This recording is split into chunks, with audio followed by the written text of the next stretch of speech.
જય જિનેન્દ્ર પ્રેરણા પ્રકાશન ટ્રસ્ટ રજૂ કરે છે શાંત સુધારસ વ્યાખ્યાનમાળા વ્યાખ્યાન 32મું 7મી આશ્રવ ભાવના અને 8મી સંવર ભાવના બંનેનું સંયુક્ત વિવેચન કરતું પ્રવચન ચોથું.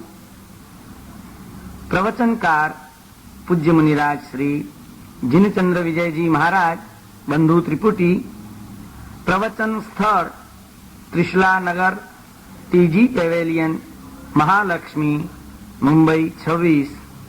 પ્રવચન સમય તારીખ 20 ઓગસ્ટ 1987 ને ગુરુવાર.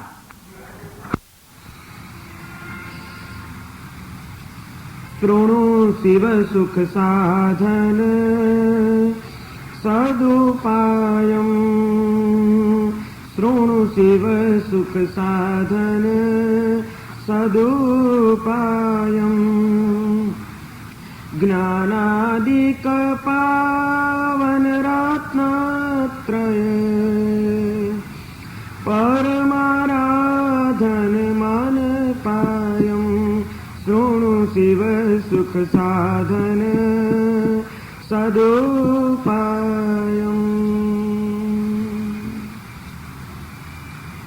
પરમ જ્ઞાની મહોપાધ્યાય વિનય વિજયજી મહારાજ શાંત સુધારસ નામના ગ્રંથમાં જળ અને ચેતનનો વિવેક કરાવીને આ વિશ્વની અંદર આ જળ ચેતનના સંબંધો કેવી રીતે કામ કરી રહ્યા છે, સમગ્ર સંસારનું જે કંઈ પણ કાર્ય થઈ રહ્યું છે એ બધા ના મૂળમાં જો કોઈ તત્વો હોય તો આ બે જ તત્વો છે. વિશ્વમાં મૂળભૂત તત્વો બે છે, એક જળ અને બીજું ચેતન. એકલું જળ કંઈ કરી શકતું નથી, એકલું ચૈતન્ય કંઈ કરતું નથી. જે કંઈ પણ વિચિત્રતાઓ, વિવિધતાઓ અને વિષમતાઓનું સર્જન થઈ રહ્યું છે એ આ જળ અને ચેતનના સંયોગના કારણે થઈ રહ્યું છે.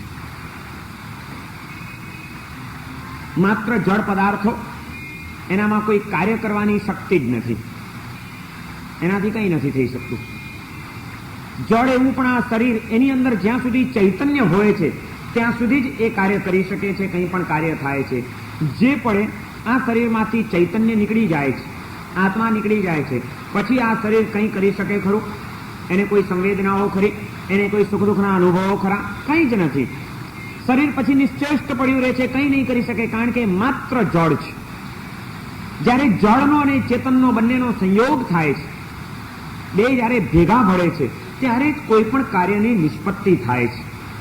જેમ એકલું શરીર કંઈ કરી શકતું નથી, એમ દેહના બંધનથી સંપૂર્ણપણે મુક્ત થઈ ગયેલા અનંત સિદ્ધના આત્માઓ છે, એમનો માત્ર આત્મા છે, માત્ર ચૈતન્ય છે, એ કંઈ કરે છે ખરા? એમને કોઈ સંવેદનાઓ ખરી? એમને કંઈ ખરું? ના, એમને પણ કંઈ નથી. એકલા ચૈતન્યને કંઈ નથી, એકલા જળને કંઈ નથી, અને જ્યાં બે ભેગા ભળે છે ત્યાં કંઈક ને કંઈક ઉથલ પાથલ થયા વિના રહેતી નથી. આપણા સમગ્ર સંસારનું મૂળ જો કોઈ હોય તો તે આ બે વસ્તુઓનો સંયોગ છે. અને એ બે વસ્તુઓના સંયોગના કારણે જે વિવિધતાઓ સર્જાય છે એ કેવી કેવી સર્જાય છે એનું વર્ણન પણ જ્ઞાની પુરુષોએ કર્યું.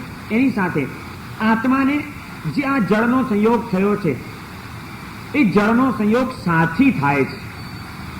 જળ એવા કર્મ પરમાણુઓ આત્માની ઉપર સાથી લાગે છે, એ અંગેનું ચિંતન વિનય વિજયજી મહારાજ આ 7મી આશ્રવ ભાવનામાં, અને એ જળ અને આત્માનો જે સંબંધ થાય છે જે કારણોથી, એ કારણોને દૂર કરવાના ઉપાયો કયા છે એ અંગેનું ચિંતન 8મી સંવર ભાવનામાં આપણી સમક્ષ રજૂ કરી રહ્યા છે. આત્માને કર્મ બંધાય છે અને કર્મ બંધના કારણે જ, બંધાયેલા કર્મોના કારણે જ અનેક જાતની વિચિત્રતાઓ સર્જાય છે. એ વાત પહેલા વિચારી. પછી એ કર્મબંધ થાય છે એટલે શું થાય છે એની 4 પ્રક્રિયાઓ, પ્રકૃતિ, સ્થિતિ, રસ અને પ્રદેશ, એ અંગેની સ્પષ્ટતા થઈ. ત્યાર પછી એને બંધાવાની 4 રીતો, સ્પૃષ્ટ, બદ્ધ, નિધત્ત અને નિકાચિત, આ 4 વસ્તુઓ સમજાવી. એમાંથી 3 પ્રકારનો કર્મબંધ અનિકાચિત છે, એક જ પ્રકારનો કર્મબંધ નિકાચિત થાય છે. જે અનિકાચિત કર્મ બંધાય છે, સ્પૃષ્ટ, બદ્ધ અને નિધત્ત, અડીને રહેલા, બંધાઈને રહેલા અને ખૂંપીને રહેલા, એવા જે 3 જાતના કર્મબંધનો છે એમાં અબાધા કાળ દરમિયાન ઘણા બધા પરિવર્તનો થવાની શક્યતાઓ છે. એ પરિવર્તન એની પ્રકૃતિની ફેરબદલી રૂપે પણ થઈ શકે, એની સ્થિતિ ઓછી વધુ કરીને પણ કરી શકાય, એના રસની તીવ્રતા મંદતા એનો ફોર્સ ઘટાડી શકાય અને વધારી શકાય. આ બધી પ્રક્રિયાઓ અબાધા કાળ દરમિયાન સંક્રમકરણ, ઉદ્વર્તનાકરણ, અપવર્તનાકરણ અને ઉદીર્ણાકરણ એ બધું અબાધા કાળ દરમિયાન થઈ શકે છે. એ વાત પણ આપણે વિચારી. અને એ પછી ગઈકાલે આપણે એ વાત વિચારી કે જે કંઈ પણ કર્મ બંધાય છે, જે આપણે મન વચન કાયાથી કોઈ પ્રવૃત્તિ કરીએ છીએ, એ પ્રવૃત્તિથી કર્મનો બંધ થાય છે. અને એની પછી પણ એની પાછળ આપણા જે મનની વૃત્તિઓ ચાલે છે, એ મનની વૃત્તિઓના કારણે એનો અનુબંધ પડે છે. બંધ અને અનુબંધ. બંધ એકવાર ઉદયમાં આવે, અનુબંધ પરંપરાનું સર્જન કરે. કર્મ બંધાયું, બંધાયેલું કર્મ ઉદયમાં આવ્યું અને ખપી ગયું એટલે વાત પૂરી. પણ જે અનુબંધ પડતો હોય છે, એ તો એ કર્મ જ્યારે ઉદયમાં આવે ત્યારે વળી પાછી કેવી વિચિત્રતાઓ સર્જે, એ તમને કેવી પરિસ્થિતિમાં મૂકે, તે વખતે તમારા મનના ભાવોમાં કેવા એ આંદોલનો જગાડે, એના કારણે નવા કર્મબંધ તમે પાછા કેવા કરશો. એ કર્મબંધ પાછા ઉદયમાં આવે ત્યારે વળી પાછા નવા કર્મબંધ થવાના છે. આ જે પરંપરા ચલાવનાર તત્વો હોય તો એ આપણા મનની વૃત્તિઓ અધ્યવસાયો છે અને એ અનુબંધના સર્જક છે. એટલે હકીકતમાં તો બંધ કરતા પણ અનુબંધ વધુ વિચારણીય છે. બંધ એક વખતમાં ખતમ થઈ જવાના છે, અનુબંધ પરંપરાનું સર્જન કરવાના છે. માટે બંધ કદાચ અશુભ પડ્યો હોય તો હજી ચાલશે, પણ કોઈ અનુબંધ ખોટો ન પડી જાય એ માટે વધુ જાગ્રત રહેવાની જરૂર છે. અને એવા અનુબંધ પણ અનેક પ્રકારના પડી શકે છે. પાપનો પણ અનુબંધ પડી શકે છે અને પુણ્યનો પણ અનુબંધ પડી શકે છે. એટલે કે શુભ પરિણામોની પણ પરંપરા સર્જી શકાય છે અને અશુભ પરિણામોની પણ પરંપરા સર્જી શકાય છે. અને એને આપણે ત્યાં પાપાનુબંધી અને પુણ્યાનુબંધી એવા બે નામ આપવામાં આવ્યા. આપણે જ્યારે આજે કોઈ અશુભ પ્રવૃત્તિ કરીએ તો એ અશુભ પ્રવૃત્તિનો કર્મબંધ આપણને થાય અશુભ, પણ એની પાછળ આપણી મનની વૃત્તિ કેવી છે એની ઉપર આધાર કે પાપનો જે બંધ પડ્યો છે એ અનુબંધ પણ પાપનો જ પાડશે કે અનુબંધ પુણ્યનો પાડશે. પુણ્યાનુબંધી પાપ બનશે કે પાપાનુબંધી પાપ બનશે. પાપ કર્યા પછી જો પશ્ચાતાપ થયો અથવા તો પાપ કરતી વખતે હૃદયમાં ખટકા સાથે, દુઃખ સાથે ન છૂટકે કરવું પડ્યું છે માટે પાપ કર્યું છે. પાપ કર્યું છે એટલે બંધ તો પાપનો પડવાનો છે, પણ અંદરમાં જે ખટકો હતો, દુઃખ હતું, જાગૃતિ હતી, એના કારણે એનો અનુબંધ પુણ્યનો પડી જશે, અનુબંધ ખોટો નહીં પડે. એટલે એ પાપ જ્યારે ઉદયમાં આવશે ત્યારે આપણને એકદમ અશાંત નહીં બનાવે, બહુ દુઃખી નહીં કરી નાખે, એમાં આપણે ભાન નહીં ભૂલી જઈએ. પુણ્યા શ્રાવકને નિર્ધનતા, પુણ્યા શ્રાવકના જીવનમાં સંપત્તિનું સુખ નહોતું. સંપત્તિ પણ મળે છે પુણ્યના ઉદય છે. તો એનો કોઈક અશુભ કર્મનો ઉદય હતો, કોઈક લાભાંતરાય કર્મનો ઉદય હતો, અંતરાય કર્મનો ઉદય હતો, અશુભ ઉદય, માટે જ એની પાસે સંપત્તિ નહોતી આવી શકી. આ પાપનો ઉદય હતો, પણ અનુબંધ કોઈક એવો પુણ્યનો એને પાડ્યો હશે જ્યારે પણ પાપ બાંધ્યો હશે ત્યારે, કે એના કારણે આવા સંયોગોની અંદર રોજ એક સાધર્મિકને જમાડવા માટે પોતે ભૂખ્યા રહેવું પડે તો જ સાધર્મિક ભક્તિનો લાભ લઈ શકે. એવી પરિસ્થિતિમાં પણ પુણ્યાના ચિત્તમાં એનો કોઈ અફસોસ નહોતો, એનું કોઈ દુઃખ નહોતું, એ માટેની કોઈ ગ્લાનિ નહોતી. એ જે પરિસ્થિતિ મળી હતી એમાં પણ સ્વસ્થ અને પ્રસન્ન રહી શકતો હતો. આનું કારણ એને પાડેલો પુણ્યનો અનુબંધ હતો. પાપ કરીએ છીએ એ બહુ મહત્વનું નથી, પાપ કેવી રીતે કરીએ છીએ બહુ મહત્વનું છે. ન છૂટકે દુભાતા હૈયે પશ્ચાતાપ પૂર્વક તમે પાપ કરો છો, કે જે પાપ કરો છો એ રાચી માચીને ખૂબ પ્રેમપૂર્વક આનંદથી કર્તવ્યની મોરછાપ લગાવીને તમે પાપ કરો છો, એ બહુ મહત્વનું છે. એ જ રીતે શુભ પ્રવૃત્તિ આપણે જે કરીએ છીએ, શુભ પ્રવૃત્તિ દ્વારા પુણ્યનો બંધ થાય, પણ એ પુણ્યનો બંધ પણ પાછો બે પ્રકારનો થાય. પુણ્યનો બંધ એવો થાય કે એ પુણ્ય ઉદયમાં આવે ત્યારે નવા પાપ બંધાવે તમને, માટે એને પાપાનુબંધી પુણ્ય કહેવામાં આવ્યું. અને એક પુણ્ય એવું હોય કે જયારે ઉદયમાં આવે ત્યારે નવા ને નવા પાછા પુણ્યનું જ સર્જન કરાવે, એનું નામ છે પુણ્યાનુબંધી પુણ્ય. સાલીભદ્રે પુણ્યાનુબંધી પુણ્યનું સર્જન કર્યું. પુણ્યનો ઉદય હતો માટે સંપત્તિ ખૂબ મળી, અનુબંધ પણ પુણ્યનો પાડ્યો હતો, અનુમોદના કરીને દાન ધર્મની, માટે એ સંપત્તિમાં મૂર્છિત ન થયા શાલિભદ્ર. કર્તવ્યનું ભાન ન ભૂલ્યા, ભગવાન મહાવીરને ન ભૂલ્યા, અને એ બધી સંપત્તિની વચ્ચે પણ અનાસક્ત રહીને છેવટે તક આવી તો એનાથી ઉપર ઉઠવાની તાકાતે કેળવી શક્યા. પુણ્યનો ઉદય હતો મમ્મણ શેઠને પણ, કારણ કે એણે પણ મુનિને દાન આપ્યું હતું લાડવાનું, માટે જ પુણ્ય બંધાયું હતું, પણ પાછળ મન બગાડ્યું હતું, માટે અનુબંધ પાપનો પડ્યો હતો. પુણ્યના ઉદયથી સંપત્તિ મળી મમ્મણના ભાવમાં, પણ પાપનો અનુબંધ પાડ્યો હતો, માટે તીવ્ર આસક્તિ મળી. અને પુણ્યનો ઉદયને પણ એ ભોગવવાની પણ શક્તિ એની પાસે નહોતી, એ ભોગવી પણ ન શક્યો. કઈ સત્કાર્ય તો ન કર્યું, દાનમાં તો ન દીધું, બીજાનું ભલું તો ન કર્યું, પણ પોતાનું એ ભલું ન કરી શક્યો. દુઃખી થઈને જ આખી જિંદગી કંગાળ દશામાં એણે વિતાવી અને તીવ્ર મમતામાં અને મમતામાં મરીને 7મી નારકીમાં ચાલ્યો ગયો, કારણ કે અનુબંધ પાપનો પાડ્યો હતો. એટલે એ સંપત્તિના ઉદય વખતે એના અધ્યવસાયો એવા જ રહ્યા કે જેના કારણે એવા કર્મોનું સર્જન થયું જે એને 7મી નારકીમાં લઈ ગયું. આમ પુણ્યના બંધ પણ 2 પ્રકારના પડે છે. એટલે માત્ર સત્કાર્ય કરીને સંતોષ માનવાની જરૂર નથી. આપણે સત્કાર્ય કરીએ છીએ, પણ એ સત્કાર્ય પણ આપણે કેવી રીતે કરીએ છીએ? પછી એ દાન ધર્મનું સત્કાર્ય હોય, શીલ ધર્મનું સત્કાર્ય હોય, તપ ધર્મનું સત્કાર્ય હોય કે ભાવ ધર્મનું સત્કાર્ય હોય, કોઈ પણ પ્રકારનો ધર્મ આપણે જે આરાધીએ છીએ એ આપણો ધર્મ કયા ભાવપૂર્વકનો થાય છે એ બહુ મહત્વનું છે. કારણ કે ધર્મની આરાધના કરીએ છીએ, કોઈક શુભ પ્રવૃત્તિ કરીએ છીએ તો એના દ્વારા પુણ્ય બંધાવવાનું છે, એમાં કોઈ શંકા નહીં. પણ આપણું પુણ્ય એ પુણ્યાનુબંધી પુણ્ય હોય તો એ ઉત્તમ છે.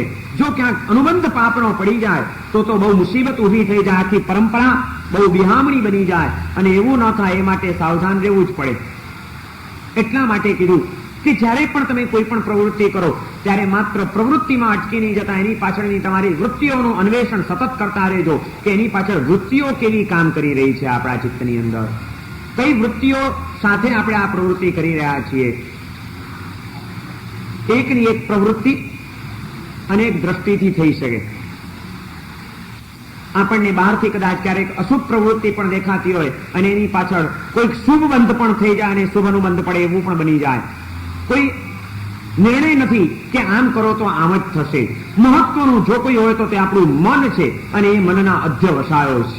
આ અધ્યવસાયોને સંભાળી લેવાની સાધના, એનું નામ છે સંવરની સાધના. સંવર કરવાનો એટલે શેનો સંવર કરવાનો? સૌથી પહેલો મનનો સંવર કરવાનો, કે મન અશુભ ભાવોમાં, અશુભ પ્રવૃત્તિઓમાં, અશુભ વાતોમાં ખેંચાઈ ન જાય, એને પાછું વાળવું.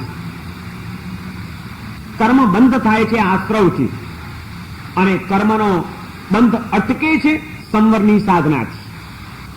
આશ્રવ એટલે કચરાને આવવાના રસ્તાઓ, અને સંવર એટલે એના ઢાંકણાઓ, બંધ કરવાના દરવાજાઓ. આપણે આત્માની અંદર કર્મનો મેલ વધી ન જાય, કર્મનો કચરો વધુ પડતો ધસારાબંધ આવી ન જાય, એ માટે સંવરના દરવાજાઓ બંધ કરવાના છે. પણ એ માટે પહેલા તો ક્યાંથી આવે છે આશ્રવને ઓળખી લેવા બહુ જરૂરી છે. અને એવા 4 આશ્રવો જ્ઞાની પુરુષોએ આપણને બતાડ્યા. મિથ્યાત્વનો આશ્રવ, અવિરતિનો આશ્રવ, કસાય આશ્રવ અને મન વચન કાયાના યોગરૂપ આશ્રવ. આ 4માંથી 2નો ગઈકાલે આપણે વિચાર કર્યો.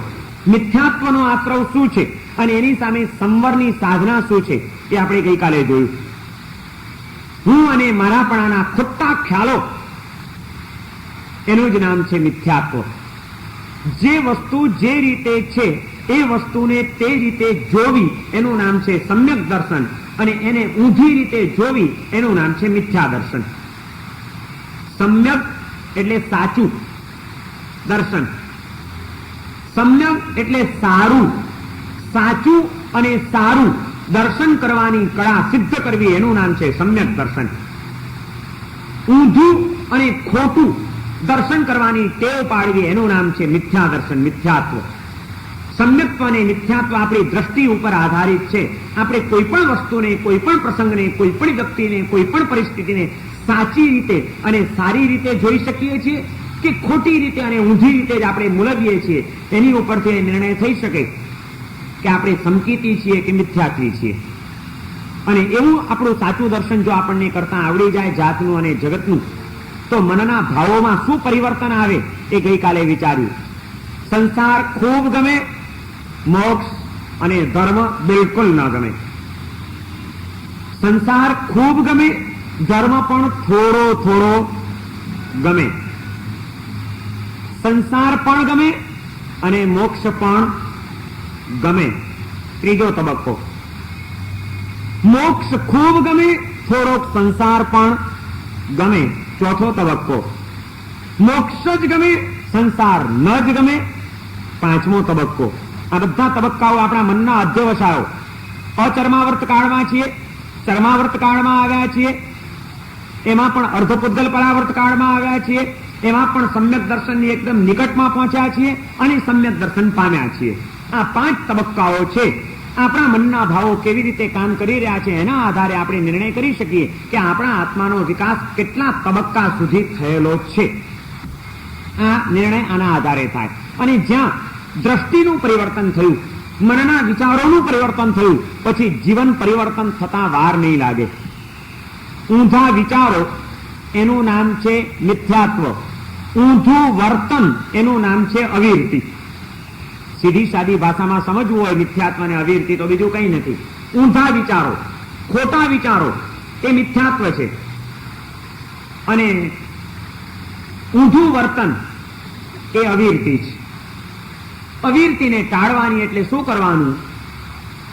ઊંધું વર્તન છોડી દેવાનું. 5 ઇન્દ્રિયો અને 6ઠું મન અને પૃથ્વી, પાણી, અગ્નિ, વાયુ, વનસ્પતિ અને ત્રસ, આ સટકાયની જે હિંસા, સટકાયની હિંસામાં જતા અટકવું અને 5 ઇન્દ્રિયો અને 6ઠું મન એને આધીન થતા અટકવું.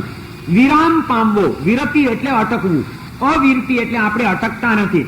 આપણું મન અને આપણી ઇન્દ્રિયો એ સતત વિષયોના માર્ગે દોડી રહી છે અને આપણી કાયા અને આપણા જીવનની પ્રવૃત્તિઓ સટકાયની હિંસા તરફ સતત દોડી રહી છે. આ ભટક્યા જ કરે છે. આપણું મન અને આપણું શરીર, આપણી ઇન્દ્રિયો અને આપણી પ્રવૃત્તિઓ આ બધું ભટક્યા કરે છે. એનું નામ છે અવિરતિ. અને ભટકાવતા એને અટકાવવું એનું નામ છે વિરતિ. અવિરતિ એ આશ્રવ છે, વિરતિ એ સંવર છે. મિથ્યાત્વ એ આશ્રવ છે અને સમ્યક્ત્વ એ સંવર છે. આ મિથ્યાત્વ અને અવિરતિનો આશ્રવ ટળે અને એની સામે સમ્યક્ત્વ અને વિરતિનો સંવર આવે એટલે આપણા જીવનની અંદર કર્મબંધ થતો મોટા પાયાનો એક અટકી ગયો. સૌથી વધુમાં વધુ કર્મબંધ કરાવનાર જે તત્વ હતું મિથ્યાત્વ, એ ટળ્યું એટલે કર્મબંધનો એક મોટો જથ્થો આવતો ઓછો થઈ ગયો, અટકી ગયો. ત્યાર પછી ત્રીજો આશ્રવ આવે છે કસાય. આજે ગઈકાલે આપણે 2 આશ્રવ વિચાર્યા, આજે બીજા 2 વિચારી લેવા છે અને આજે આ સબ્જેક્ટ પૂરો કરવો છે. ત્રીજા આશ્રવનું નામ છે કસાય અને ચોથું છે મન વચન કાયાના યોગો. કસાય એટલે શું? આ પણ એક જૈન ધર્મનો પારિભાષિક શબ્દ છે, સંસ્કૃત શબ્દ છે. કસ એટલે સંસાર અને એનો આય એટલે લાભ, એને આય વ્યય વિભાગ, ઇન્કમ ટેક્સ. ઇન્કમ એટલે આય, આય એટલે લાભ, આવક, અને કસ એટલે સંસાર, જેનાથી સંસારનો લાભ થાય, જેનાથી સંસારનો લાભ થાય, કસનો આય થાય, એવા જે મનના ભાવો એનું નામ કસાય. આપણા સંસારને વધારનાર આપણા મનની કેટલીક ગ્રંથિઓ, આપણા કેટલાક દુષ્ટ વિચારો, આપણા હૃદયના કેટલાક દુર્ભાવો એ જ આપણા સંસારનો વધારી રહ્યા છે. સંસારનો લાભ એનાથી થઈ રહ્યો છે. એવા મુખ્યત્વે 4 ભાવો છે: ક્રોધ કસાય, માન કસાય, માયા કસાય અને લોભ કસાય. આ 4 ચિત્તના અધ્યવસાયો, આ મનના 4 ભાવો એ વધુમાં વધુ આપણા ચિત્તને કલુષિત બનાવી રહ્યા છે અને કલુષિત બનેલું ચિત્ત સંસારનો વધારો કર્યા વિના રહે નહીં. આપણો સંસાર વધી રહ્યો છે આપણા બગડી ગયેલા મનના ભાવના કારણે. મનના બગડી ગયેલા ભાવો જો સુધરી જાય તો આપણો સંસાર સુધરી ગયા વિના રહે નહીં. આજે આપણો સંસાર બગડેલો છે કારણ કે આપણું મન બગડેલું છે. મનની અંદર 4 જાતની વિકૃતિઓ આવી છે. પહેલો ક્રોધ કસાય, ગુસ્સો.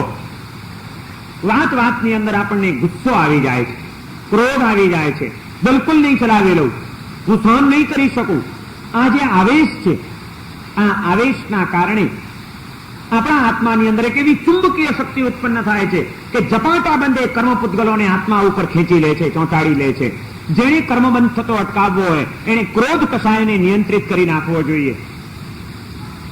સ્વભાવ ઉપર આ કંટ્રોલ લેતા શીખવું જોઈએ. કેવી રીતે આવી શકે?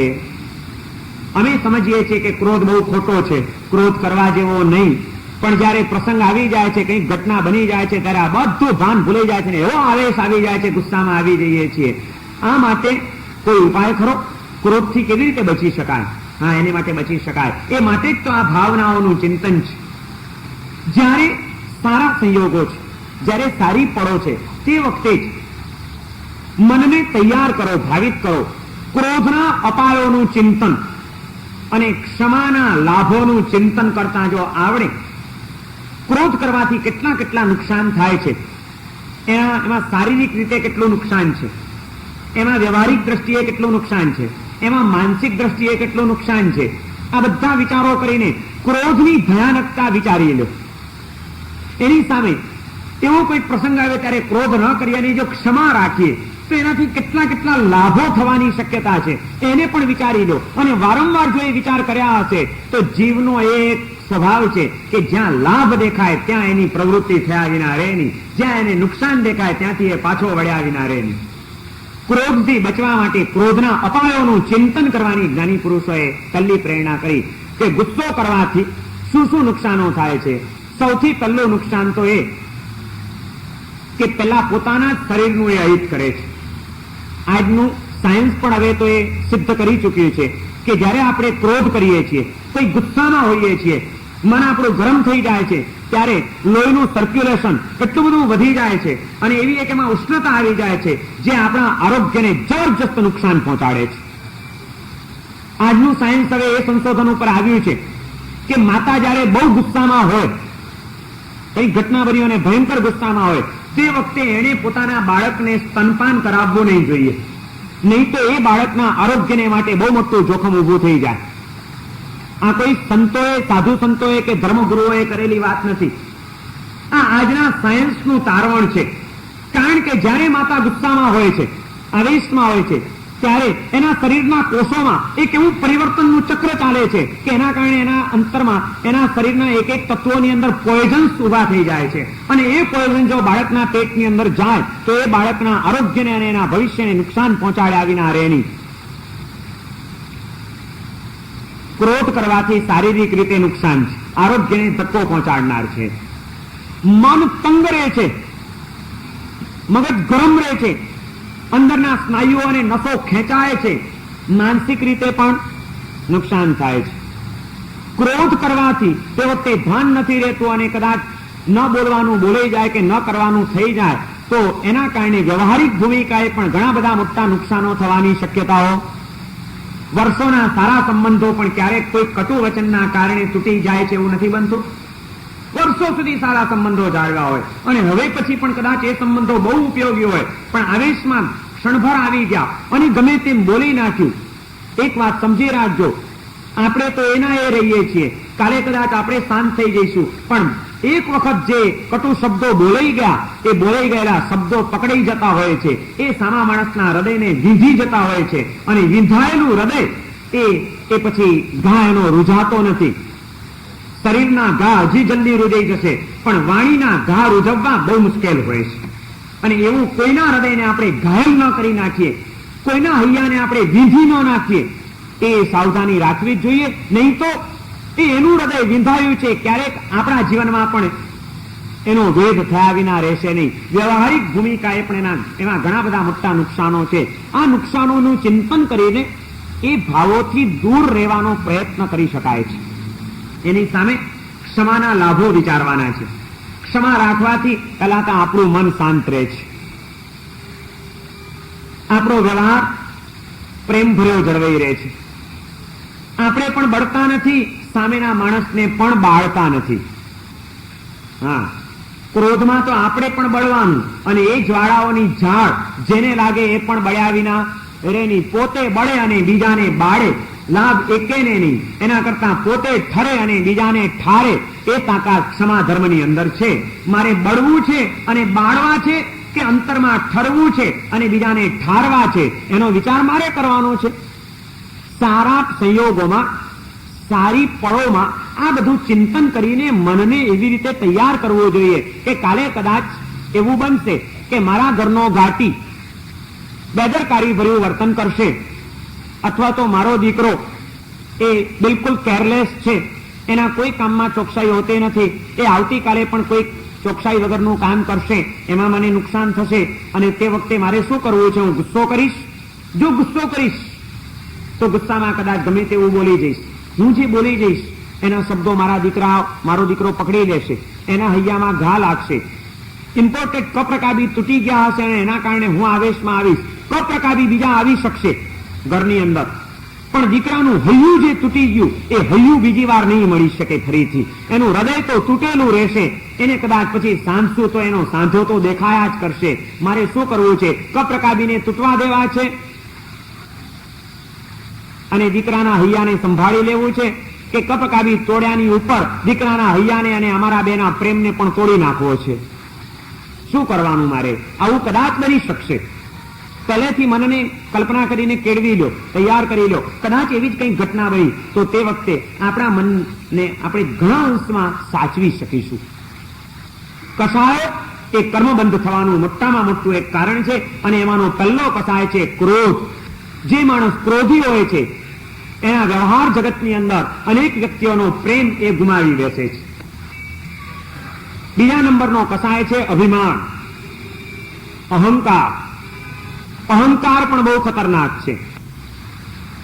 અહંકારના કારણે પણ માણસ ઘણું બધું અહિત નોતરી બેસતો હોય છે.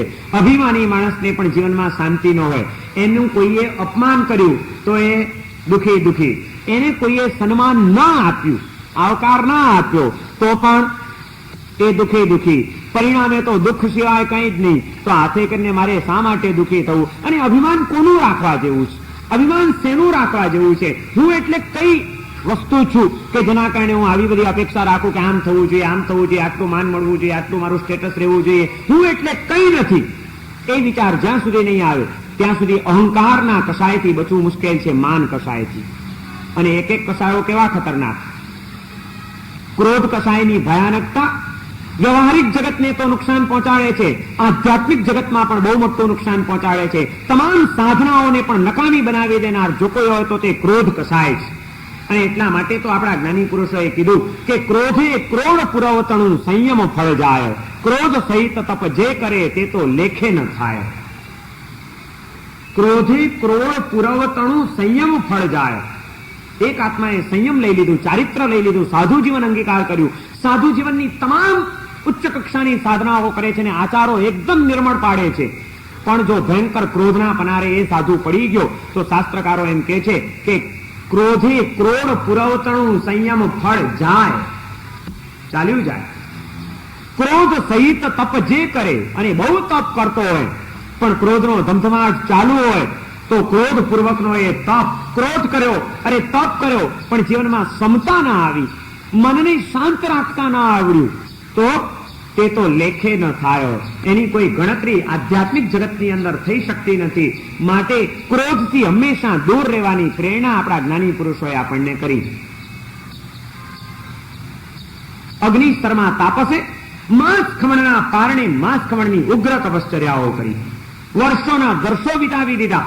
પણ ગુણસેન રાજા પ્રત્યેનો એનો એક હૃદયનો દુર્ભાવ, એ દુર્ભાવના કારણે એમાંથી આવેલો ક્રોધનો આવેશ, અને એ આવેશની પરાકાષ્ઠામાં એ માંસકમણના પારણે માંસકમણની તપશ્ચર્યા કરનાર અગ્નિસ્તરમાં તાપસ, એણે જે સંકલ્પ કર્યો અને નિયાણું કર્યું કે મારા આ તપનો જો કોઈ પ્રભાવ હોય તો જન્મો જન્મ માટે આ ગુણસેન રાજાને મારનારો થાવ. એણે મને આટલો હેરાન કર્યો છે, મારી મસ્કરી કરી, હું નહીં સહન કરી શકું એને, હું નહીં સહન કરી શકું. અને એ ક્રોધના ધમધમાટમાં આવા મહાન તપસ્વી તાપસે જે નિયાણું કરી નાખ્યું, ક્રોધના કારણે તપને વેચી નાખવાની જે ભૂલ કરી, ક્રોધ સહિત જે એણે તપ કર્યો, એ તપનું પરિણામ શું?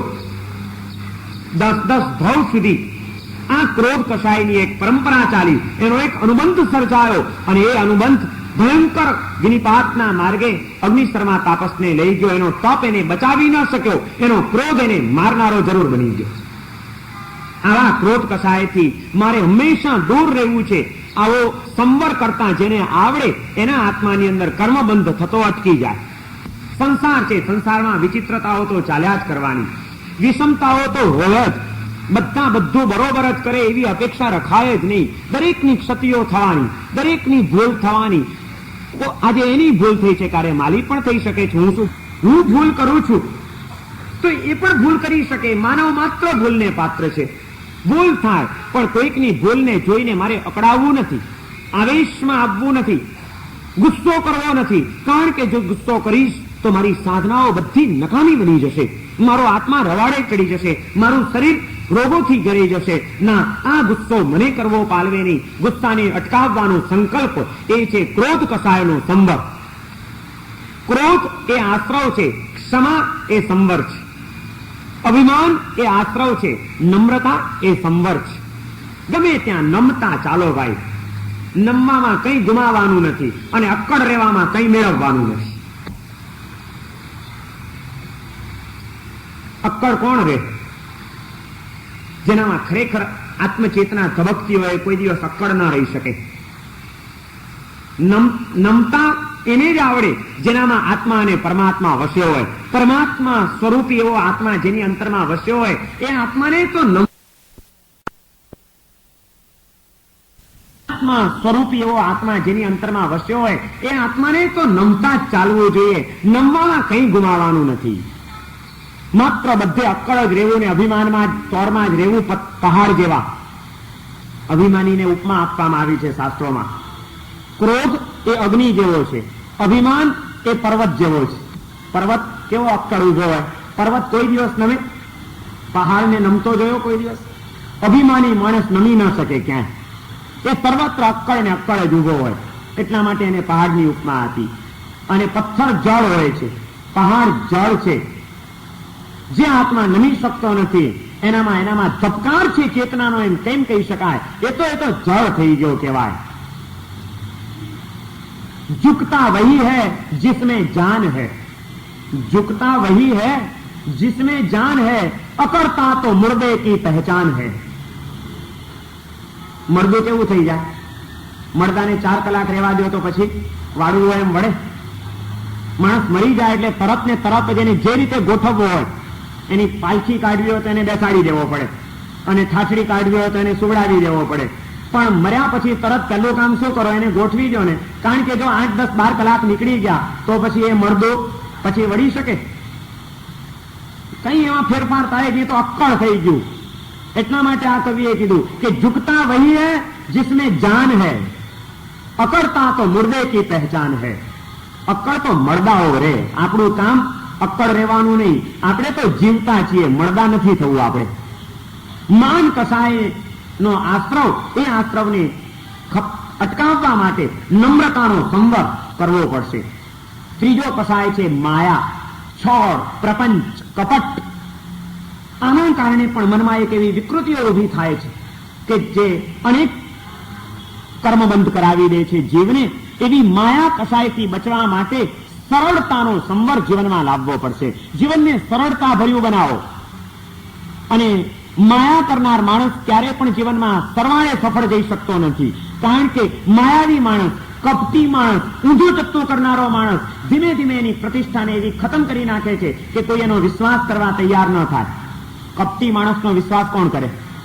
એટલે ભાઈ એ અહીં મોઢે કંઈક બોલે છે, પાછળ કંઈક બોલશે, કરશે વળી ત્રીજું જ કંઈક. એનો ભરોસો રાખવા જેવો? એની છાપ શું? કોઈ છાપ નહીં. કોઈ એનો ભરોસો ન રાખે, કોઈ એની ઉપર વિશ્વાસ ન મૂકે. નિષ્ફળતા છે જીવનમાં સરવાળે. સફળતા એને જ મળે છે જે સરળતા રાખે છે. જીવનનું આ એક સૂત્ર બનાવી દો, જે સરળતા રાખે તેને સફળતા મળે. જ્યાં સરળતા ત્યાં સફળતા. કપટ કરીને જીવનમાં કંઈ પામી શકાતું નથી. અને એવું કપટ એ માણસના મનની અંદર કેટલી બધી વિકૃતિઓ જન્માવી દે. માયાવી માણસનું મન જોયું છે, એને શાંતિ ન હોય. જે અનેક જાતના રૂપ કરીને ચાલતો હોય એ માણસના જીવનમાં કોઈ દિવસ શાંતિ નહીં હોય. અશાંતિથી ઘેરાયેલો રહેશે. કારણ કે સતત એને ભય પડ્યો હોય, ક્યાંક મારી પોલ ખુલ્લી ન પડી જાય, કોઈક મને ઓળખી ન જાય, ક્યાંક સાચી વાત બહાર આવી ન જાય.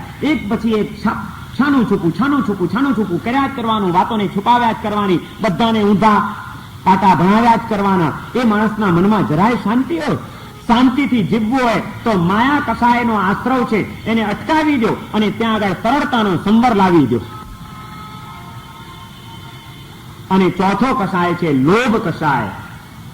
લોભની પરિણતિઓ એ માણસના જીવનને કયા તબક્કે લઈ જાય છે એ કંઈ તમને લોકોને સમજાવવાની જરૂર છે? સંસારના રોજના અનુભવો આપણે જોઈ રહ્યા છીએ કે લોભની ખાતર માણસ પોતાના સ્વાર્થની ખાતર અને લોભની ખાતર શું શું નથી કરતો, શું શું કરે છે નહીં, કેવા હલકા કામે કરવા એને માટે તૈયાર ન થાય. લોભની ખાતર શું છોડીએ આપણે? ચારે કસાયો કેવા નુકસાનકારક છે એનું શાસ્ત્રોમાં વર્ણન કર્યું છે. એમાં એમ કીધું કે કોહો પીમ પણાસે માણો વિનય નાસણો માયા મિત્તાણી નાસે લોહો સબ્બ વિનાશણો.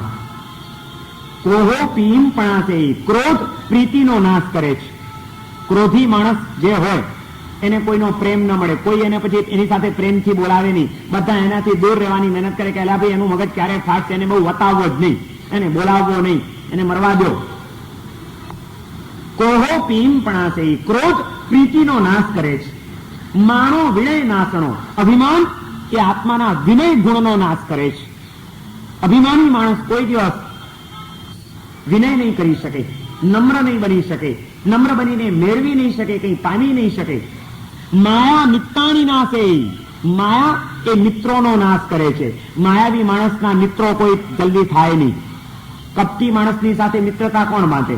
કારણ કે આ તો કપટી, આપણને ક્યારે શિક્ષામાં ઉતારી દેશે કંઈ ખબર પણ નહીં પડે, એટલો બધો ચાલાક છે અને ઉસ્તાદ છે, માટે ભાઈ એની સાથે બહુ જાજો વ્યવહાર કરવો નહીં. માયા મિત્રોનો નાશ કરે છે. અને એમ કીધું કે લોહો સબ્બ વિનાશણો, અને લોભ આ બધી વસ્તુઓનો નાશ કરે છે. લોભી માણસ જીવનમાં એવા પગલા ભરી બેસતો હોય છે કે જેના કારણે કોઈનો પ્રેમ એને ન મળે, એ એના જીવનનો વિનય અને વિવેક ચૂકી જાય, એ એના જીવનમાં મિત્રોને પણ અવસરે ગુમાવી બેસે. લોભના કારણે કેટલાય માણસોએ જીવનમાં કેટલા માણસોને ગુમાવી નથી દીધા. શું લોભના કારણે એવા ધંધા કરે કે હવે પછી એની સાથે કોઈ પાર્ટનરશિપ કરવા જ તૈયાર ન થાય. વર્ષોની પાર્ટનરશિપ પણ તૂટી જાય, વર્ષોની નોકરી પણ છૂટી જાય, વર્ષોના સંબંધો પણ ખેર વિખેર થઈ જાય અને સૌની આંખે ચડીને અડખામણો બની જાય, માત્ર અતિ લોભ દશાના કારણે. પિતા અને પુત્રની વચ્ચેના સંબંધો બગડાવનાર હોય તો એ લોભ, ભાઈ ભાઈને પણ લડાવનાર હોય તો લોભ, જીવનની અંદર રવાડે ચડાવનાર હોય તો એ લોભ.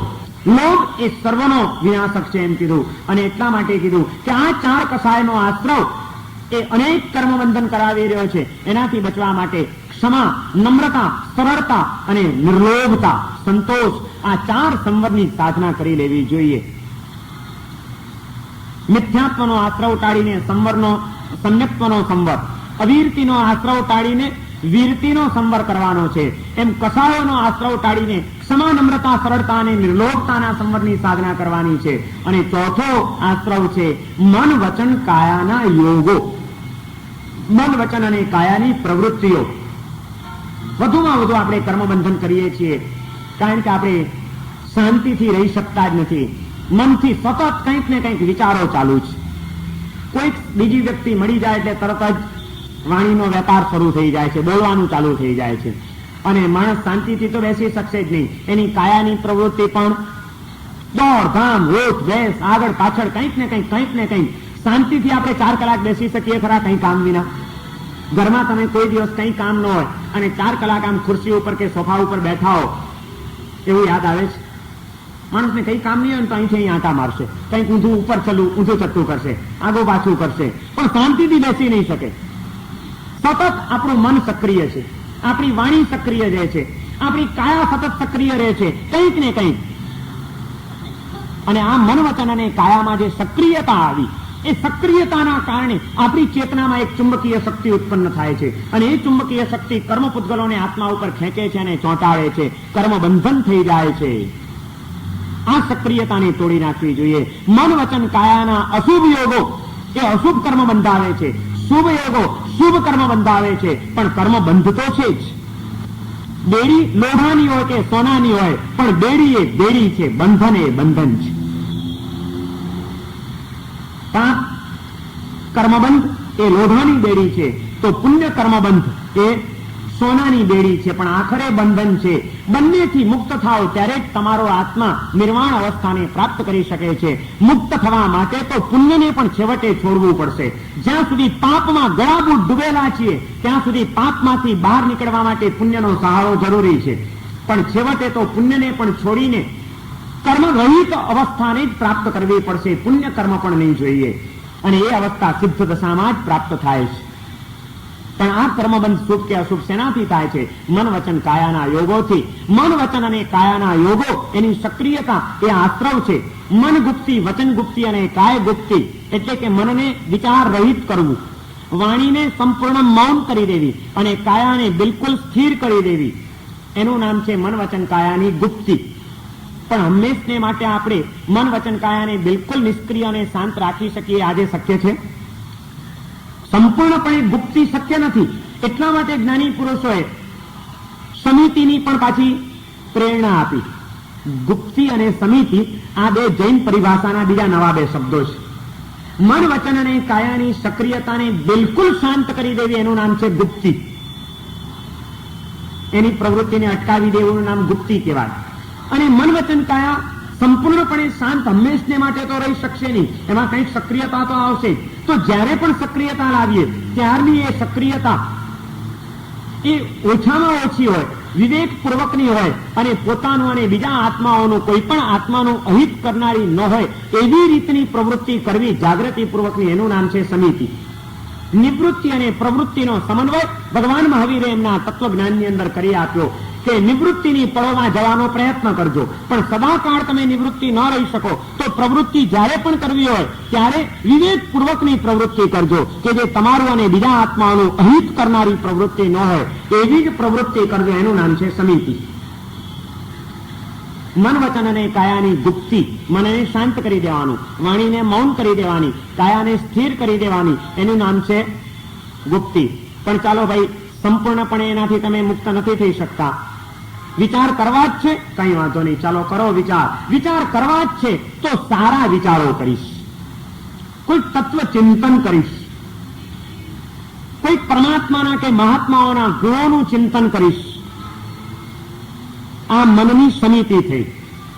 મૌન રહેવું એ શ્રેષ્ઠ છે, પણ સંપૂર્ણપણે તમે મૌન રહી શકો એમ નથી. બોલ્યા વિના ચાલતું જ નથી ને, બોલવું જ છે, કઈ વાંધો નહીં, ચાલો બોલો, પણ પરમાત્માની સ્તુતિના શબ્દો બોલો, સત્પુરુષોના ગુણાનું વાત કરો, શાસ્ત્રોના શ્લોકોનો સ્વાધ્યાય કરો, કોઈક સૂત્રોનું પઠન કરો. વાણીનો ઉપયોગ તો કરવો જ છે, પણ નકામી વાતોમાં હું વાણીનો ઉપયોગ નહીં કરીશ. પારકી પંચાતોમાં અને નિંદા કુથલીમાં આ વાણીનો ઉપયોગ કરીને મારી જીભને કલંકિત નહીં કરું. આ ઉપયોગ એ કર્મબંધનને અટકાવવાનો શ્રેષ્ઠ માર્ગ છે. બહુ બોલબોલ કરીને પણ આપણે કર્મ બાંધીએ છીએ, આપણને ખ્યાલ છે ખરો? નકામી બોલબોલ કરવી એટલે કર્મોના દરવાજા ઉગાડા કરી નાખવા, કે હવે કચરો આવવા દો આત્માની અંદર. નિરર્થક વાતો એ કર્મબંધનનું કારણ છે. નિરર્થક વિચારો એ કર્મબંધનનું કારણ છે. ગમે તેવી વાતો કરવી એ કર્મબંધનનું કારણ છે. કોઈકની નિંદા કુથલી અને પારકી પંચાતો કરીએ જેમાં આપણને કંઈ મળતું નથી ને આપણી કોઈ જવાબદારી નથી, એ અઢળક કર્મબંધન આપણા આત્માની ઉપર કરાવી રહ્યું છે. એ બધાથી બચવું હોય તો શું કરવું પડે?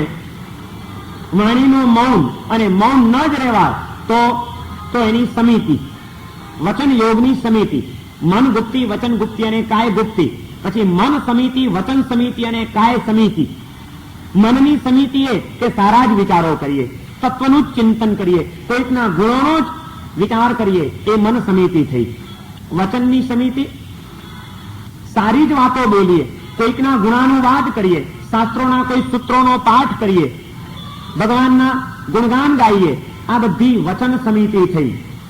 અને કાયાની સમિતિ, સાવ શાંત બેસી રહેવાની તો હજી ભૂમિકા આવી જ નથી, સક્રિયતા વિના ચાલે એમ નથી, તો વાંધો નહીં, ચાલો. પણ આ કાયાને સાધનાની અંદર હું પ્રવૃત્ત કરીશ. બેઠા બેઠા બહુ અકળામણ થાય છે, લાવ જરા કંઈક નીચે ચક્કર મારી આવું. આ ઘણા માણસોને આવું જ શું છે, કલાક બે કલાક થાય એટલે થાય, ચાલો એક ચક્કર મારી આવીએ. કારણ કે બેઠા બેઠા પગ અકળી જાય, છૂટા કરવા છે ને, કઈ વાંધો નહીં, ચાલ ઉભો થઈને ભગવાનને ખમાસમણા આપ. તારે કાયાને સક્રિય કરવી છે ને, અકળી ગયો છે ને, જ્ઞાનના 51 ખમાસના આપી દે, સવારના પોરમાં ઉઠીને ચાલ, સ્ફૂર્તિ આવી જશે. કાયાની પ્રવૃત્તિ જ કરવી છે ને, બેઠા બેઠા કંટાળો આવે છે ને, કઈ વાંધો નહીં, ચાલ કોઈકની સેવામાં લાગી જા, સેવાની પ્રવૃત્તિ કરી લે. સાધનાની પ્રવૃત્તિ કરવી, સેવાની પ્રવૃત્તિ કરવી, કોઈકને ઉપયોગી થવાની પ્રવૃત્તિ કરવી, તો એ પ્રવૃત્તિ કરવા છતાં આપણે એમાં કર્મબંધો ઓછો થશે. ખાલી પહેલવા નીકળવું, આડી અવડી ધીંગામસ્તીઓ કરવી, એમાં પ્રવૃત્તિ એવી સક્રિય અને એની પાછળ કર્મબંધ અને અનુબંધ એવા ખોટા પડશે કે જે આત્માનું અહિત કરી નાખશે. મન વચન અને કાયાને સંભાળતા શીખી જાઓ. પહેલા નિવૃત્તિમાં ન જ રહેવાય તો સમ્યક પ્રવૃત્તિ, એનું નામ છે સંવરની સાધના. આ યોગનો સંવર થયો અને ચારેયનો સંવર કરતા આપણી આવડી જાય. મિથ્યાત્વના આશ્રવની સામે સંવ્યક્તનો સંવર, અવિરતિના આશ્રવની સામે વિરતિનો સંવર, કષાયના આશ્રવની સામે ક્ષમા, નમ્રતા, સરળતા અને નિર્લોભતાનો સંવર, અને મન વચન કાયાના અશુભ યોગોના આશ્રવની સામે મન ગુપ્તિ, વચન ગુપ્તિ, કાય ગુપ્તિ, મન સમિતિ, વચન સમિતિ અને કાય સમિતિ અને ગુપ્તિનો સંવર. આ સંવર કરતા જો આપણને આવડે તો ઘણો કર્મનો કચરો આવતો અટકી જાય, અને નવો કચરો આવતો અટકી ગયો તો પછી જૂનાને સાફ કરતા વાર નહીં લાગે. એકવાર નવો પ્રવાહ આવતો બંધ કરી દેવો જોઈએ. દેવું બહુ થઈ ગયું હોય અને હવે દેવામાંથી મુક્ત થવું હોય તો શું કરો? પહેલા નવું દેવું કરવાનું બંધ કરી દો. હવે કોઈના પૈસા વ્યાજે લેવા નથી. જે લઈ લીધા છે એને હવે ધીમે ધીમે ચૂકવવા માંડો, તો થોડાક વખતમાં તમે દેવા મુક્ત બની જાઓ. પણ નવું દેવું કર્યા જ કરતા હો તો હાલત શું થાય? અનંત આત્માઓ સિદ્ધ અવસ્થાને પ્રાપ્ત કરી ગયા. આપણો આત્મા હજી સંસારમાં રખડી રહ્યો છે. એનું કારણ જ આ છે કે એને નવું દેવું કરવાનું ચાલુ જ રાખ્યું છે. સતત આ ચારે આશ્રવોને એવો છૂટો દોર આપ્યો છે કે એટલા બધા કર્મ બંધાઈ રહ્યા છે કે કોઈ દિવસ આપણું ઠેકાણું પડતું જ નથી. જે કંઈ પણ જીવનની અંદર પ્રવૃત્તિઓ કરીએ એ આ જાગૃતિપૂર્વક કરીએ કે મારે આશ્રવોથી બચવું છે અને સંવરની સાધનાને જીવનમાં સ્થાન આપવું છે, તો કામ થઈ જશે. અને એની સાથે સાથે જેમ પ્રવૃત્તિનું પરિવર્તન એમ એ પ્રવૃત્તિથી બંધ થશે, વૃત્તિથી અનુબંધ પડવાનો છે, એ અનુબંધને પણ ટાળવાનો છે. આપણો અનુબંધ સમ્યક અનુબંધ બને એ માટે સાવધાન રહેવાનું છે. પ્રવૃત્તિ સારી કરી હશે પણ જો મન બગડ્યું હશે, મનને જો સંભાળતા નહીં આવડ્યું હોય તો પાછી તકલીફ ઉભી થઈ જશે. ભગવાન મહાવીરના ચરણોની અંદર સાનિધ્ય પ્રાપ્ત કરીને જીવનને ધન્ય બનાવનાર મેઘકુમાર, જે મહારાજા શ્રેણિકનો પુત્ર હતો, ભગવાનની દેશના સાંભળી વૈરાગ્ય આવ્યો. વૈરાગ્ય આવીને દીક્ષા અંગીકાર કરી. રાજકુમાર રાજવી સુખો, વૈભવ, સંપત્તિ આ બધાનો ત્યાગ કરીને ભગવાન મહાવીરના ચરણે જીવનનું સમર્પણ કરે છે અને સાધુ જીવન અંગીકાર કરે છે. પણ સાધુ જીવન અંગીકાર કર્યા પછી પહેલી જ રાત્રે એનું સહેજ મન બગડ્યું. એનું કારણ શું ખબર છે? મહારાજા શ્રેણિકે ઘણો સમજાવ્યો હતો કે ભાઈ તારું કામ નથી, રહેવા દે. પણ તે છતાં ઉત્કટ વૈરાગ્યના કારણે એને આગ્રહ કરીને પણ અનુમતિ મેળવી હતી અને દીક્ષા લીધી. દીક્ષા લીધા પછી આખો દિવસ પસાર થઈ ગયો. રાતનો સમય આવ્યો. ભગવાન મહાવીરના તો અનેક શિષ્યો અને બધા શિષ્યો લાઈનસર બધાની લાઈન લાગે. એમાં એ જે ઉપાશ્રયમાં કે જે મકાનમાં હશે ત્યાં આગળ આજના છેલ્લા નવા દીક્ષિત જુનિયર સાધુ મેઘ મુનિ હતા. એ મેઘ મુનિની પથારી એકદમ દરવાજા પાસે છેલ્લી આવી લાસ્ટમાં. અને રાતનો સમય, આટલા બધા સાધુઓ લઘુશંકા માટે કોઈ ઉઠતા હોય, બહાર જતા હોય, આવતા હોય, આ બહાર અવર જવર થાય એ દરવાજામાંથી જ બધાને નીકળવાનું થાય ને ત્યાં આગળ જ મેઘકુમારનો સંથારો. એટલે આવતા જતા કોકની ઠેસ વાગી જાય અંધારામાં, કોકના પગની ધૂળ એના સંથારામાં પડે. આજ સુધી જે મખમલી સૈયાઓમાં કોઢેલો છે રાજકુમાર, એને આજે જિંદગીમાં પહેલી વાર ભૂમિ ઉપર સંથારો કર્યો છે. અને એમાં આટલા બધા સાધુઓની અવર જવરના કારણે એ જે ધૂળ પથારીમાં પડી છે, કાંકરી ખૂંચે છે મેઘકુમારના કોમળ શરીરને. અને આ ડિસ્ટર્બન્સ હોવાના કારણે એને ઊંઘ સરખી આવતી નથી પહેલી જ રાત્રે. અને આ એક ઘટના બની. એ ઘટનાની અસર મેઘકુમારે એના મન ઉપર એટલી બધી લઈ લીધી, એને એમ થઈ ગયું કે મેં દીક્ષા તો લીધી પણ આજ તો આખી રાત ઊંઘ નથી થઈ. ગળીમાં 5 મિનિટ થાય છે ને એક સાધુ નીકળે છે, વળી 5 મિનિટ થઈને બીજો સાધુ આવે છે. આ આવા જવામાં કોકની ઠેસ વાગે છે, આ કાંકરી તો કેવી વાગે છે, અને આ તો કેમ સહન થશે? આજે તો હજી પહેલો દિવસ છે ને આ તો હવે રોજનું થઈ ગયું, અને ઊંઘ વિના તો મજા કેમ આવશે? આવું મને ખબર નહીં કે આટલું બધું કષ્ટ હશે, આવું સાધુ જીવન કષ્ટમય મારાથી નહીં પડાય. હું તો સવાર થાય એટલે ભગવાન પાસે જઈશ અને ભગવાનને કહીશ કે પ્રભુ આ તમારો ઓઘો પાછો લઈ લે, હું તો ઘરે જાઉં છું. વૈરાગ્યથી દીક્ષા લીધી છે. કોઈ સંસારમાં તકલીફ નહોતી કઈ એને. મહારાજા શ્રેણિકનો પુત્ર હતો, વૈરાગ્યથી દીક્ષા લીધી, પણ શરીરની સુખશીલતાનો નાખેલો સંસ્કાર, એ સંસ્કાર કેવો નડે છે ક્યારેક માણસને. એને મનમાં એમ થઈ ગયું કે ભગવાન પાસે જઈને ભગવાનને કહીશ કે ભગવાન આ ચારિત્ર મારાથી નહીં પડાય, તમે પાછો લઈ લો ઓઘો. આવો વિચાર કેમ આવ્યો એ મારે તો તમને કારણ સમજાવવું છે કે આનું બીજ એના પૂર્વભાવમાં પડેલું છે. પૂર્વભાવની અંદર એ મેઘકુમારનો આત્મા એક હાથીના અવતારમાં હતો. હાથી હતો મોટો, જંગલમાં રહેતો હતો. અવારનવાર જંગલમાં દાવાનળો ફાટી નીકળે, આગ ફાટી નીકળે, અને એ બધાના અનુભવો હાથીને પણ હતા. અને એટલા માટે જ્યારે પણ એવી કોઈક શક્યતા ઊભી થાય તો તે વખતે ક્યાંક આગમાં હોમાઈ ના જવું પડે, એટલા માટે આ હાથી હંમેશા પોતે એક મોટી જગ્યામાં ઘાસ તણખલા ઉખેડીને મેદાન સાફ રાખતો હતો કે જ્યાં આગળ આગને આવવાની કોઈ શક્યતા ન રહે. કોઈ આજુબાજુમાં ઝાડ ન હોય, ક્યાંય ઘાસનું તણખલું ન હોય, એકદમ કોરી માટી હોય એવું માંડલું બનાવી રાખે. અને જયારે આગ જેવો ક્યાંક પણ આમ લપકારા દેખાય એટલે ભાગતો આવીને પેલા માંડલામાં ઉભો રહી જાય. એક વખત જંગલમાં ભયંકર આગ ફાટી નીકળી.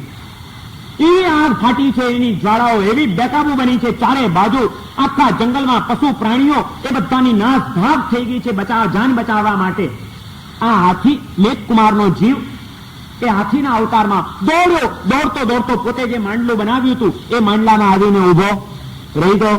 બીજા બધા પ્રાણીઓ પણ દોડતા આવે છે, કોઈ સેફ જગ્યા દેખાતી નથી. અને એમાં સલામત જગ્યા દેખાઈ એટલે બીજા પણ પ્રાણીઓ આવીને એના માંડલામાં ઉભા રહી ગયા. આખું એનું જે માંડલું હતું, એનું જે મેદાન હતું, ગ્રાઉન્ડ, એનું આખું ગ્રાઉન્ડ ખીચોખીચ ભરાઈ ગયું છે. એટલા દબાઈને બધા પ્રાણીઓ ઉભા છે ભયભીત બનીને આગથી બચવા માટે, કે ક્યાંય ખસવાની કે ચસવાની કોઈ જગ્યા નથી રહી. એટલામાં એકદમ દબાઈને બધા પ્રાણીઓ બેઠા છે. આ હાથીને પોતાના બીજા પગ ઉપર કઈ ખણજ આવી અને ખણવા માટે એને પોતાનો એક પગ ઉપાડ્યો, પગથી ખણવા માટે. આમ પગથી ખણવા ગયો ત્યારે પગ ઉપાડ્યો, એટલામાં આસપાસમાં જે અનેક પ્રાણીઓ હતા એમાં એક સસલું એકદમ દબાઈને બિચારું બેઠું હતું. એને આ હાથીનો પગ આટલો ઉપડ્યો એટલે જગ્યા એટલે પેલો તરત કૂદકો મારીને એની જગ્યાએ બેસી ગયો. હાથીના પગની મોટી જગ્યા આરામથી સસલું ગોઠવાઈ ગયું. ત્યાં આગળ સસલું ગોઠવાઈ ગયું અને આને ખણી તો લીધું, પણ ખણીને આમ પગ મૂકવા જાય છે, આગળનો પગ, અને આમ પગ મૂકવા જાય છે ત્યાં હાથીની નજર પડી ગઈ કે પોતાના પગ મૂકવાની જે જગ્યા છે ત્યાં તો કોઈક એક નાનકડું પ્રાણી બેઠેલું છે, સસલું. જીવદયાના કોઈક સંસ્કાર નાખેલા હશે પૂર્વભાવમાં. જો દાપણના જયારે દિવસો હોય તે વખતે જે સંસ્કારો નાખશો એ જન્મ જન્માંતરમાં એવા કામ લાગવાના છે ને સાથે આવવાના છે કે કદાચ ત્રિંચના અવતારમાં ગયા હશો તો પણ આ માનવભાવમાં નાખેલા એ જીવદયાના સંસ્કાર ત્યાં ઉગી નીકળશે. માટે આ જીવનમાં આવા સંસ્કારો નાખવાનું કોઈ દિવસ ભૂલતા જ નહીં. આને પેલાની જીવદયાનો કોઈક સંસ્કાર નાખેલો હશે. જ્યાં એને સસલું જોયું ત્યાં એને વિચાર આવે છે, હાથી એટલે બહુ બુદ્ધિશાળી પ્રાણી, એને તરત જ વિચાર આવ્યો કે મારો પગ મૂકીશ તો આ પગ નીચે આ સસલું હમણાં દબાઈને હતું ન હતું થઈ જશે, કતરાઈ જશે, બિચારું મરી જશે. ના, આવું તો મારાથી કેમ કરાય? તો તરત જ હવે શું કરવું? એટલે પોતાનો એક પગ એને પોતાના બીજા પગને આમ અડાડીને ટેકે 3 પગે હાથી ઉભો રહી જાય છે. હવે ત્યાં 1-2 મિનિટનો કોઈ સર્કસનો ખેલ નહોતો અને એવી કોઈ પ્રેક્ટિસ નહોતી એને. આ તો એક જીવદયાની ભાવના પ્રબળ બની અને એને પોતાનો પગ સાચવીને રાખ્યો છે. એમાં આગ તો લપકારા મારતી વધી રહી છે અને એમ કરતા કલાકો નીકળી ગયા. લાંબા સમય પછી આગ શાંત થઈ ગઈ એટલે બધા પ્રાણીઓ પોતપોતાની જગ્યાએ જવા માટે નીકળ્યા. એમાં 2.5 દિવસ પસાર થઈ ગયા. 2.5 દિવસ સુધી હાથી એક પગ ઊંચો રાખીને જ ઉભો રહ્યો, એક નાનકડા સસલાની જીવદયા ખાતર. કોણ ચડે, માણસ કે પશુ? કોણ ચડે? એક સસલાની દયા ખાતર હાથી જેવું પ્રાણી 2.5 દિવસ સુધી એક પગ ઊંચો રાખીને એની કાયા કેટલી ભારે હશે, છતાં એના સંસ્કાર કયા. અને નાનકડા પણ દુઃખને ન સહન કરવાની ભૂમિકામાં મુકાયેલા આપણી આજની સ્થિતિ કઈ કોઈ દિવસ કમ્પેરિઝન કર્યું છે આપણે? કેટલી હિંસાઓને છૂટા દોર આપ્યા છે આપણે. એ વાતો આજે નથી કરવી, કાલે કરવાનો છું હું તમને. અઢી દિવસે દાવાનળ શાંત થઈ ગયો. બધા પ્રાણીઓ પોતપોતાની જગ્યાએ જવા માટે નીકળી ગયા. સસલું પણ નીકળી ગયું, ખસી ગયું, મેદાન ખુલ્લું થઈ ગયું. એટલે હાથીએ હવે અઢી દિવસથી અકળાયેલો પોતાનો પગ ત્યાં આગળ નીચે મૂકે છે. પણ અઢી દિવસથી પગ એવો અકળાઈ ગયો હતો કે જેવો પગ મૂક્યો એ બેલેન્સ કરી ના શક્યો અને હાથી ગબડી પડ્યો. પકડાયેલા એ પગને એ પકડી ન શક્યું અને ગબડીને ત્યાં આગળ પડ્યો તો પડ્યો. હવે ઉભા થવાની તાકાત નથી. એક પગ ઉપર વજન આવ્યું હતું અઢી દિવસ સુધી અને એક પગ અધ્ધર, એટલે આ પગ આમ અકડાઈ ગયો હતો અને પેલો પગ વજનના કારણે અકડાઈ ગયો હતો. આગળના બે પગ એના નકામા થઈ ગયા છે. ઉભો રહી શકે કે ઉભો થઈ શકે એની કોઈ શક્યતા નથી. ત્યાં પડ્યો રહ્યો અને એ પડ્યા હવે એને જંગલમાં ત્યાં આગળ કોણ ખાવાનું આપવા જાય, કોણ એને પાણી પીવડાવવા જાય? દિવસ ઉપર દિવસ જવા માંડ્યા. જો જીવદયાની પ્રવૃત્તિ કરી હતી એના કારણે એને પુણ્ય બાંધ્યું હતું. પુણ્યનું સર્જન થયું હતું. માટે જ હાથીના ભાવમાંથી રાજા શ્રેણિકને ત્યાં રાજકુમાર તરીકે જન્મ્યો. એ પુણ્ય એને ક્યાંથી ઉપાડીને ક્યાં મૂકી દીધો? કેટલું મહાન પુણ્ય! પણ એ પડ્યા એને જે દિવસો સુધી ખાવા પીવાનું ન મળ્યું, એ મનની અંદર જે વિષાદ ચાલ્યો અને એમાં છેલ્લે એની અવસ્થામાં ત્યાં એ મૃત્યુ પામે છે.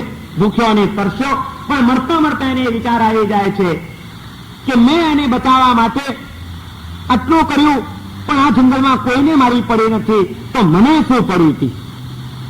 જરાક મન બગડ્યું, મારી કોઈ સંભાળ ન લીધી. હું અહીંયા આગળ અત્યારે અકળાઈને પડ્યો છું અને મને કોઈ સંભાળ લેનાર નથી. આ શરીરની સુખશીલતાનો જે વિચાર કર્યો અને એમાં થોડુંક મન બગાડ્યું.